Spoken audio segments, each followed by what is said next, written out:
There are numbers and music. All the music that you listen to just now. Does anyone know what numbers they are? Zeros and ones. All digital music. Okay. So let's begin with happiness. India is one of the most unhappy countries in the world.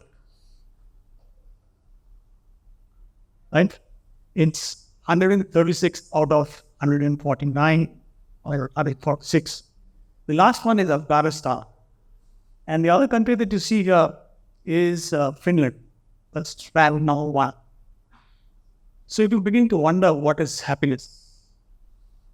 So I was in the army, and when I was in Siachen, this is about 28 years ago, happiness for me was the sound of a helicopter.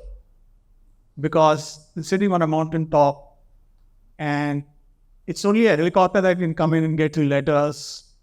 It gets you kerosene to warm you up. It gets you your food. And more often than not, that helicopter will turn back, and go away. Why? Because the enemy will start shelling or firing something, they couldn't land. So what does happiness really mean? And for all of us, it is books. That's why we're here.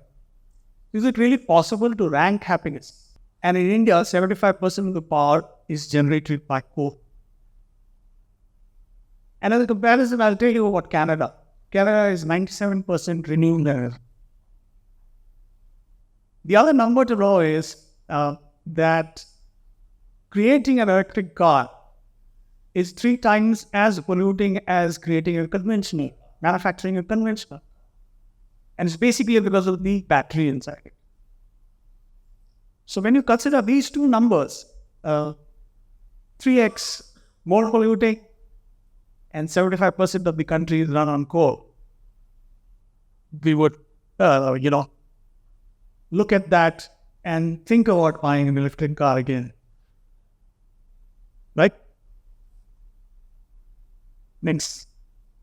What's the relationship between tax and bridges? This is my favorite actually, because I was in the army and we did a lot of planning around this. What's the relation? Does anyone know? Okay, before that, does anyone know what those 2 tanks are? What was? Sorry? They're not water tanks. Okay, the one on the left is an Abrams tank, that's an American one. And the one on the right is a T-70. And this picture was taken in Iraq about 20 years ago. What you notice is, the size of the tanks. Right? And so if the size is different, the weight is also different. 60 tons versus 14 tons. And there's a reason why these tanks are designed this way. One of the primary reasons was in the Western countries, people are not very willing to join the armed forces and fight around. So they have to be protected inside their tanks and they're fighting. So you needed heavy armor, so you needed a bigger engine, right? And it had to travel. And so these tanks were 60 tons. And on the other side, USSR, you could order anyone to fight. So they said, okay, we will light tanks, many of them, they will go and fight. And if something is destroyed, we will just replace it. And we get more people to go.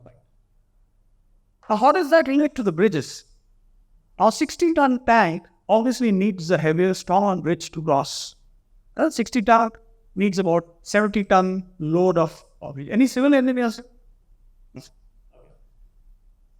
Now, you can imagine that before you decide to buy a tank, you have to decide what kind of bridges to build. And those are expensive. The bridges are really expensive because once you build them, you can't change them. And so, any of us who've gone to Rajasthan, Punjab, closer to the water, you find these bridges there.